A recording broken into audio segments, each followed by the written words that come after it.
Hi guys, it's been a while. It turns out I hit 800 subscribers, which means at some point 800 of you lovely folk decided that content is what you wanted to see from me. I've been lax on doing that, so we're going to bring content back. Imagine that, revolutionising this Booktube channel. Today, we're delving into this small, weeny, tiny little black book of book tags. Oh yes, I've been tagged, believe it or not, by Scott from Book Invasion. It was a while ago, Scott, so sorry about not doing it for a while, but we're going to jump straight in with question one. Question one is, what is something nobody told you about Booktube before starting your channel? I think something... No one really told me anything about Booktube before starting my channel. My channel's quite a lot old. It's a lot old. My channel's a few years old now. It's been quite a long time. I started it basically on a whim after watching loads of Booktube channels. Booktube, since I've started, has become this really big. It's grown a lot. When I started, it was more like, you know, those bigger YA Booktube channels, like they were the creme de la creme, and they still are. But we didn't have as big a small Booktube community now. And one thing that I wish I had been told, I guess, was that it would be difficult to get in to Booktube at that point. I mean, a lot of small channels now, like, you get the odd outlier that rockets up, but the amount of work that you have to put in to make small gains, if you're not doing traditional Booktube kind of content, is big. And I thought I could just go in and do kind of whatever, and it would draw an audience. And that is true to an extent. Obviously, my growth has been incredibly slow. That's not to say it's been bad. It's just, no one said, oh, this is gonna, if you don't do hauls and wrap-ups and TBRs, you know, it's gonna be harder to discover your channel. So that's something that no one told me. Number two, what is your opinion on typical Booktube videos, which is tags and hauls and TBRs and that kind of thing? So my opinion on those is that they're fine, whatever. You know, it's not my wheelhouse because I have a very slow reading pace. My reading goes through stops and starts a lot. You could say it's slumpy, like book slumps, the reading slumps and whatever. I don't like to think of it that way. I think I just have a lot of, you know, hobbies and other stuff that I like to do that isn't reading. Therefore, my reading kind of goes in peaks and troughs just naturally. So I don't think my channel is not... It's never going to be geared towards that kind of content, because you need to have quite a lot of discipline for those. I think if you're going to do book hauls, you need to acquire loads of books. Otherwise, there's no point. And I don't acquire hardly any books. You know, there's ways that I could do it.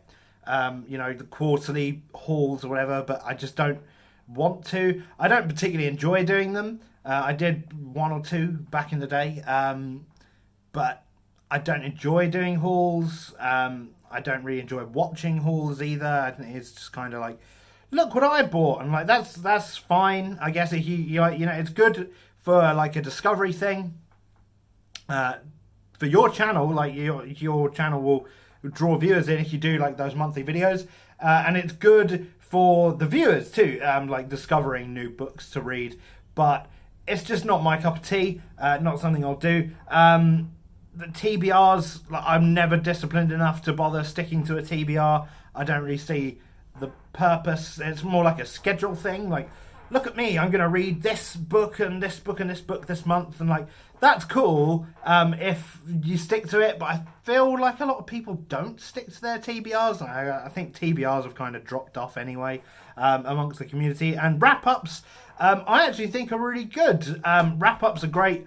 Not for my channel, because my channel focuses on individual book reviews, and when you do a wrap up, it's generally just shorter reviews of all the books you've read. So like if I'm reading 2, maybe 3 books a month, you know, I have enough time and space to do individual book review for all of those. I don't need to do like a combined video where it reviews them all. But for channels that review 6, 7, 8, 9, as many ever books as they do, and I know a lot of channels do, then yeah, wrap-ups are great. They allow you to review content, and they're probably the most worthwhile, in my opinion, to watch, because it gives you an insight onto what people have actually read, rather than what people plan to read or what they've just bought as a whim or whatever. Question 3. What is an assumption you had before starting your channel, and was it proven to be correct? I assumed that a lot of Booktube was YA focused, and I am correct. It still is. Booktube was it is a community that was started on the back of young, primarily women, talking about young adult literature. And therefore, that's obviously, it's going to be the case, right? Like YouTube, Booktube. So Booktube, like the book community on Booktube started around young adult literature, and I can see absolutely why. Like obviously YouTube is a platform very much geared towards the younger person. You know, it's now, when was it started, like 2007 or whatever, so it's something that's existed for relatively a short amount of time, and is really sort of, it draws in a younger crowd. So it makes sense that the people that would use YouTube to talk about books would talk about young people's books, because they were young at the time. This has changed a bit now, as we sort of have grown as a community. A lot of more people have come in talking about more adult books, and it's like it started as the counterculture was to talk about adult books, but I think it's slowly coming together where no one really cares anymore what age group you talk about. But still, a lot of the new Booktube channels are going to be YA focused, because that is the kind of book that the community was built on. So it makes sense that if you're watching lots of books, if you're watching a lot of videos about young adult books, you probably enjoy reading young adult books and therefore want to talk about young adult books. Does that make sense? Okay. Question 4. What is something that has helped you grow your channel? Like something you've actually done? I don't know. As I say, my channel has grown incredibly slowly. It's not uncommon now to see like channels grow to 1,000 subs inside a few months or a year or whatever. It's been like 4 years for me, and I'm still like on 800 subs, and that's not, I don't care about numbers, you know. It's never been about numbers for me. It's just about having a good time and sharing my opinions. So yeah, that's, you know, it's just something to help your channel grow. I'm not the person to ask. I've got terrible channel art. I do silly, unedited videos where I just talk about books in an off-the-cuff way. I don't have, you know, I'm a very casual style channel. I'm not ever going to turn this into a career or whatever. So if you want tips for how to grow your channel, don't look at me. I'm probably the worst person to come to. Question 5. What are some common mistakes that you made with your channel or you see other people making with theirs? So, this is a big one, because when I started my channel, I kind of came into it with this glib attitude of like, I'm going to be Booktube counterculture, man. All these people are talking about like YA books. I'm going to talk about big brain grown-up boy books. And it's very easy to like draw a battle line, I think, with your channel. Like, it's very easy to set an identity for yourself as someone who goes against the grain or whatever. And I think coming into this community with that opinion and that style is a bad idea. We've seen people in the past be washed out of this community by, you know, coming in with the wrong attitude. Like, this is a very sincere, loving community of, like, they love the things they do and they talk about. And so coming into that with the idea that's like, I'm going to tear down the establishment, like that sort of punk vibe, like, it may be funny, and if you approach it in the exact correct way, it could work for you. But I think a large amount of the time, if you come in with the attitude that you're going to be like this hot shot rebel without a cause, going to do something to shake up the pot, it's just going to backfire on you in a big way. So I would say come into this with an open mind. Don't belittle people. You know, it seems like it's so obvious, but like it's something that I think needs to be addressed. Like, don't come in with this preconceived notion of what the content creators that are succeeding are like, and don't like attack that. Don't attack them and like their platform and whatever, because you're never gonna make your name off of people's back with this community. I think you need to kind of stand alone in terms of what you're doing, and don't make it about being controversial or different to other people. Just present yourself as it is and let people take you or leave you as you are, not what you sarcastically want to be, I guess. Number 6, thoughts on publisher deals and sponsorships in the community. I think this is a complicated topic. It all depends on really what your brand is. Like, my personal corner of Booktube is like a very independent book reviewy kind of place. So if I was to start working with publishers to promote books in halls and whatever, it's never going to work for me personally, because, you know, if a publisher paid me to feature a book, it means I'm going to review the book, because it's basically all I do. And if I'm reviewing a book and have been paid for it, then immediately my review becomes suspect, even if it's completely genuine. And I don't doubt that there are people out there that take money to do a book review and will give their 100% honest opinion. But it's not about the reality of it, it's about the perception. Like, it's impossible for a viewer to trust your book review, even if you say at the start, it's 100% honest, guys. If you've taken money, we can never properly trust that. So, like, the integrity of my opinion is kind of essential for the continuation of my channel. So I personally will never do like sponsorships and stuff, but other people, their brand is not really strictly about reviewing books. I think there's a thing with Booktube. I know there have been like kickbacks about people like, you featured this book and you got sponsored, but you're a pure-hearted book reviewer. I can't trust your opinion. These people are not, strictly speaking, book reviewers. They mainly are just there to talk about books they like and stuff.